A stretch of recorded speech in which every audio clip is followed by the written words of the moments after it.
pense que pour pouvoir s'exprimer, il faut en savoir déjà un maximum. Parce que sinon, on ne peut pas être dans le vrai si on ne connaît rien du sujet. Donc c'est primordial de savoir ce qui se passe actuellement pour pouvoir se positionner.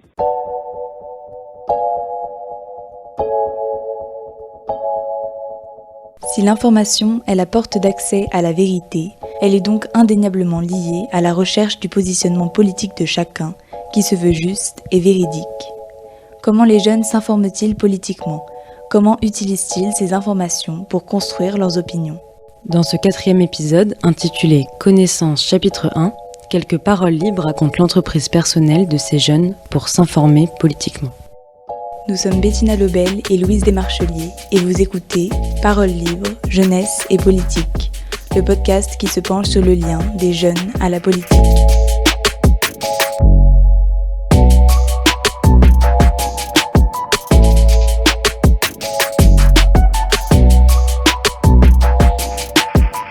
J'aimerais d'abord poser une sorte d'axiome un peu. Je pense qu'il doit y avoir un droit de l'homme, une sorte de droit universel à savoir. Enfin, je veux dire, je pense que le savoir doit être inhérent à l'homme et qu'en fait, il n'y a pas d'homme sans savoir. Et donc, à partir de ce moment-là, on peut bâtir une vraie société, une société juste. Disons que le savoir doit effectivement préexister à la politique. Je pense que c'est plutôt le savoir qui devrait se démocratiser davantage pour que les gens aient un meilleur accès au domaine politique, parce qu'il y a une sorte de présupposé que la politique est réservée à des sachants, mais pas du tout. Bien sûr, il faut s'informer, etc. Mais je pense avant tout que l'information doit se démocratiser au maximum pour que les gens puissent justement participer au débat.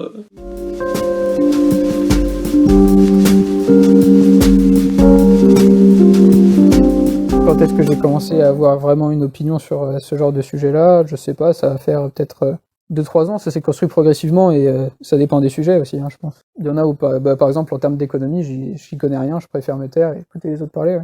Et attendre d'avoir des vraies connaisses sur le sujet. C'est surtout ça, je manque d'infos, du coup je me dis que ça sert à rien de me positionner sur des choses que je maîtrise pas bien. J'ai toujours écouté les débats de famille sans vraiment y prendre part parce que je me sentais pas légitime de parler. En fait, je me sens toujours pas aujourd'hui légitime de parler politique parce que j'ai l'impression que je n'ai pas assez d'informations. Par exemple, on voit des personnes qui ont la quarantaine, la cinquantaine, qui vont parler sur des sujets et qui vont commencer à dire plein de choses, exprimer leur avis, et je pense que ces personnes-là ne se posent pas une question de légitimité. Alors que finalement, il y a toujours cette même question d'accès à l'information, et je vois pas pourquoi eux, ils seraient plus entendus alors que nous, alors qu'on a le même accès, on va dire, on serait moins entendus.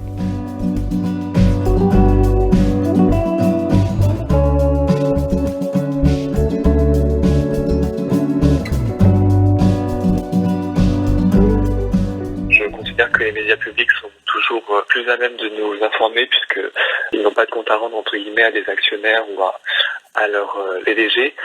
C'est sûr que je considère que ça participe à l'indépendance de leur information. Et sinon, je regarde aussi parfois les journaux télévisés comme celui de France 2 ou de TF1. La télé, c'est vraiment, ils essayent de montrer une image qui plaise, on va dire, au gouvernement, et ça me rend folle dans le sens où, j'ai l'impression que les choses sont pas exprimées, quoi. Alors que c'est le but des médias de dire ce qui se passe, d'informer sur la réalité des choses. Et j'évite de plus en plus les chaînes d'infos en continu, qui pour moi sont un vrai problème de l'information aujourd'hui. L'information pour moi n'a pas vocation à être en continu. On n'a pas besoin d'être toute la journée avec les infos dans les oreilles. Et je considère que beaucoup de faut le dire, de ces journalistes ne connaissent pas en profondeur les sujets qu'ils traitent.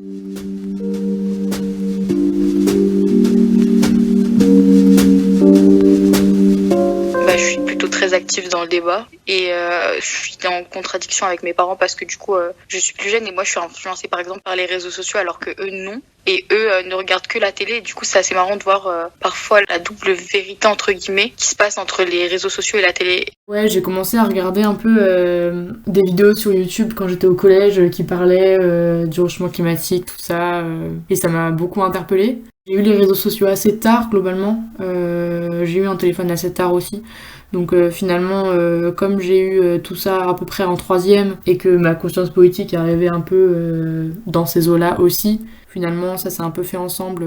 Quasiment dès que j'ai eu les réseaux sociaux, ça m'a servi à ça. Si je me revendique féministe, c'est grâce à YouTube. Et si je me revendique écolo, végétarienne, c'est vraiment grâce à ça en fait. Et du coup, comme je te disais, comme beaucoup de, je pense, de gosses de notre génération, moi j'ai été vraiment nourri, si on peut dire, avec plein de podcasts politiques. Genre, avant j'en avais honte parce que c'est pas un mode qui est très noble. C'est pas une éducation par la littérature ou quoi, mais maintenant je pense que j'assume de plus en plus que YouTube, en termes politiques et même en termes, d'autres choses, ça m'a apporté beaucoup de culture sur plein de choses, quoi.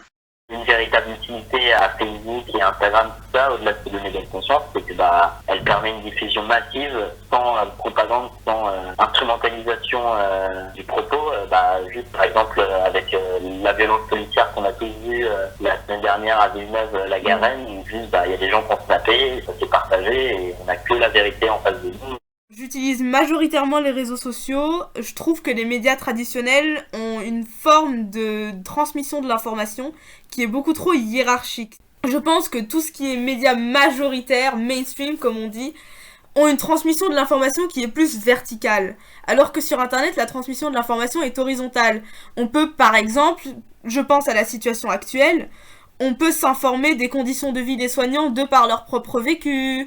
On peut s'informer par rapport aux étudiants, l'université, la situation actuelle, d'une manière qui est beaucoup plus simple qu'avec les médias qui choisissent, eux, ceux qu'on va connaître. Donc moi, je m'informe plutôt par les réseaux sociaux.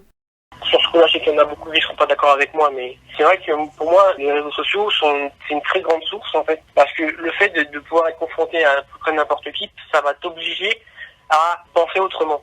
Quand on voit qu'une personne a une opinion totalement différente, je vais quand même essayer de comprendre et je vais quand même essayer de voir les tenants et les aboutissants. Je suis dans un certain prisme, c'est difficile d'aller voir d'autres choses quand même quand on est sur les réseaux. Ils font en sorte de voir que des gens de ta propre opinion, apparemment les réseaux sociaux, pour que tu restes dans une certaine bulle de confort et donc que tu restes plus longtemps sur l'application.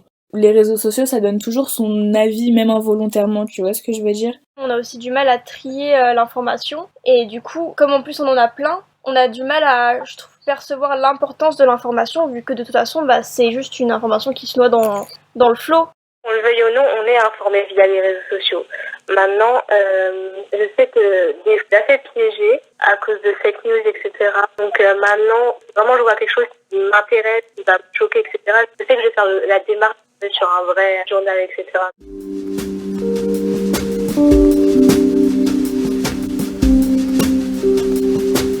Je pense que les gens aujourd'hui ont vachement la flemme en fait d'aller lire des articles et d'aller lire des trucs développés et un peu plus longs parce qu'en fait on a été habitué à une information facile d'accès et très brève, très concise. Plus l'information elle est concrète, elle est développée et plus on a d'informations en fait parce qu'avec des articles on a beaucoup plus d'informations.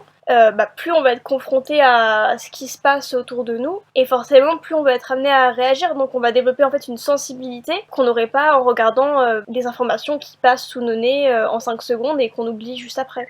Je pense qu'il faut lire les classiques, lire les modernes, il faut s'informer, il faut se cultiver pour se faire une idée. Alors, je m'informe pas mal dans les livres.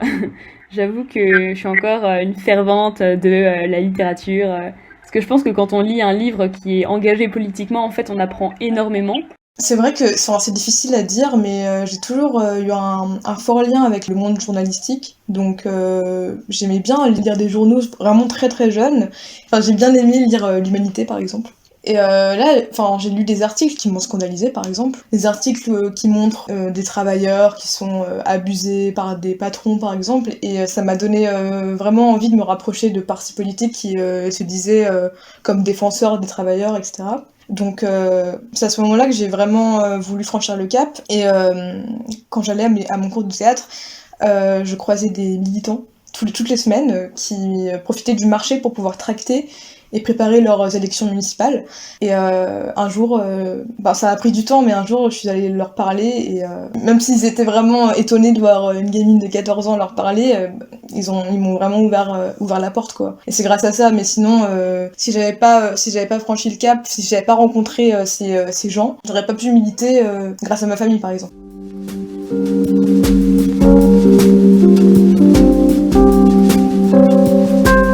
C'est bien, je pense, de s'informer de manière neutre. Je pense que c'est très bien, mais après, ce qui est bien avec les journaux qui ont une certaine opinion, c'est que c'est des outils pour justement construire ta propre opinion à toi. Donc, faut faire un peu des deux, ouais. J'essaye de lire un peu de tout pour comprendre, en fait, parce que l'actualité, pour moi, elle a forcément un point de vue. Et du coup, c'est intéressant de voir tous les points de vue des différents journaux qui représentent à peu près les différents bords politiques français pour comprendre, en gros, avoir un avis général. Et ensuite, avec mon esprit critique, en faire ma propre opinion.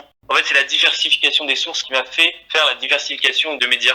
J'ai choisi de m'entourer de sources qui sont ancrées politiquement de mon propre bord. Donc, disons que je me conforte dans mon idéologie grâce à mes sources d'information. Après, est-ce que c'est efficace? Est-ce que c'est vraiment des informations de qualité? Tout ça, je raconte pas mal de conneries, donc je sais pas si c'est bien ou c'est pas bien, je sais pas.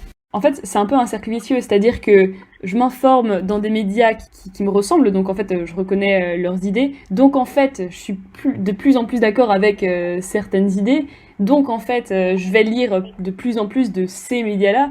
En fait, c'est le média qui m'attire vers ce bord-là, et en même temps, moi, du coup, je vais chercher ce média, donc c'est un peu à double sens.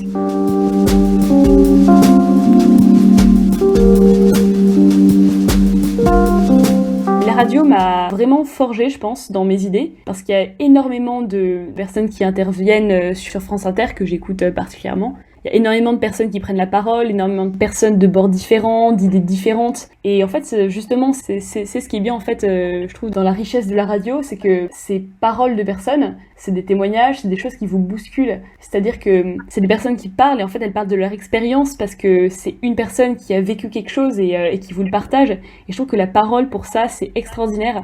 Avec une de mes amies qui est très renseignée, qui fait de la géopolitique, tout ça, qui trouve à beaucoup de culture, et en fait on en discute vraiment beaucoup. Donc elle fait partie un peu des personnes qui m'informent le plus avec du coup mon oncle et mon père. J'ai remarqué que j'ai tendance à construire mon opinion juste en discutant. Des fois au début je sais pas trop ce que je pense d'un sujet, mais en me confrontant aux arguments d'autres, je vais petit à petit comprendre ce que je pense dessus. Quels arguments je peux utiliser, etc. Souvent ce genre de discussion, oui, une fois de temps en temps on va changer d'avis sur un sujet, mais le plus souvent ça aide vraiment à enrichir ce qu'on pense et à construire sa propre pensée.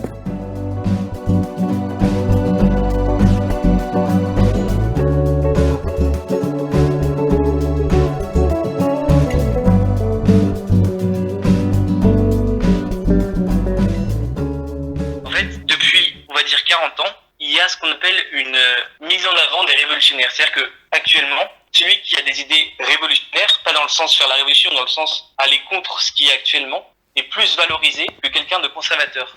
Pendant des siècles, j'ai inventé des proportions, mais on va dire qu'il y avait 95% de gens conservateurs et 5% de gens révolutionnaires, avec des idées révolutionnaires, et ces gens étaient, pas discriminés, mais on les écoutait pas. Parce que ce qui prévalait, c'était les traditions, les valeurs actuelles, etc. Et depuis 40 ans, je dirais depuis à peu près mai 68, les gens conservateurs, on n'écoute plus, on passe pour des gens obsolètes, et c'est tous ceux qui ont des idées révolutionnaires, bonnes ou moins bonnes, qui sont mis en avant. Depuis 40 ans, on change, c'est-à-dire que c'est les conservateurs qui passent pour des extrêmes, et les révolutionnaires qui passent comme la norme. Éric Zemmour a les idées, suit les idées des conservateurs français, donc suit les idées d'il y a 40 ans. En soi, il n'est pas extrême dans le sens où il est extrême par rapport à l'opinion publique d'aujourd'hui qui ne pense pas la même chose, mais il suit une logique, et il est raccord aux valeurs et à la tradition française qui vont être respectées pendant des siècles. En fait, il peut être qualifié d'arriéré, mais utiliser le terme d'extrême, pour moi, c'est montrer, par exemple, que l'extrême est devenu la norme et que les valeurs sont devenues l'extrême. Des groupes politiques qui se revendiquent et qui se disent être censurés, ne rien avoir le droit de dire, ne plus rien avoir le droit de dire surtout, en fait ils se retrouvent à avoir des émissions à des heures de grande écoute et sur des chaînes totalement subventionnées par l'État, donc finalement ça me laisse penser que leur discours à eux est peut-être un peu soutenu par l'État, ou du moins par les classes dirigeantes, tandis que la mienne, elle se retrouve à faire des émissions sur YouTube à 1000 vues et à avoir deux pauvres journaux à peu près lus à l'échelle nationale. Si je dois donner des exemples concrets, Zemmour, qui est un peu le chef de file des fachos et du réactionnarisme Zemmour, il a une émission sur C8 et C8 qui est possédé par Bolloré, donc les plus grands milliardaires français. Tandis que les émissions, et les médias auxquels moi je m'affilie, genre Mediapart surtout d'ailleurs, ces médias-là, soit ils existent sur les réseaux sociaux et donc ils sont franchement marginalisés d'une grande partie de la population, soit ils existent mais ils sont vraiment très peu lus, quoi. Je pense que d'un point de vue factuel, l'idéologie d'extrême gauche est largement moins représentée que l'idéologie d'extrême droite.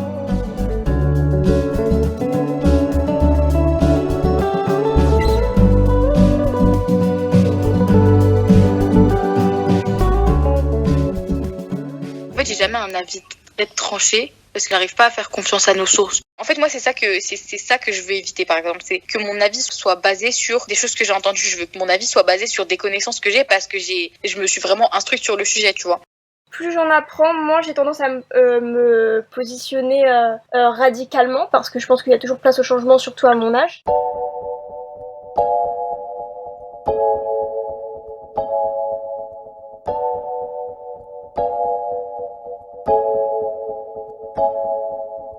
Vous venez d'écouter un épisode de Paroles libres, jeunesse et politique, pensé, écrit, réalisé et produit par Bettina Lobel et Louise Desmarcheliers. Nous souhaiterions remercier les intervenants de cet épisode. Léopold, Ursuline, Samy, Ambroise, Julia, Léna, Robin, Théophile, Salomé, Malone, Manon, Fanny, Lisa, Jeanne, Roxane, Paul, Khalil, Emma, Gabriel et tous ceux qui ont souhaité rester anonymes.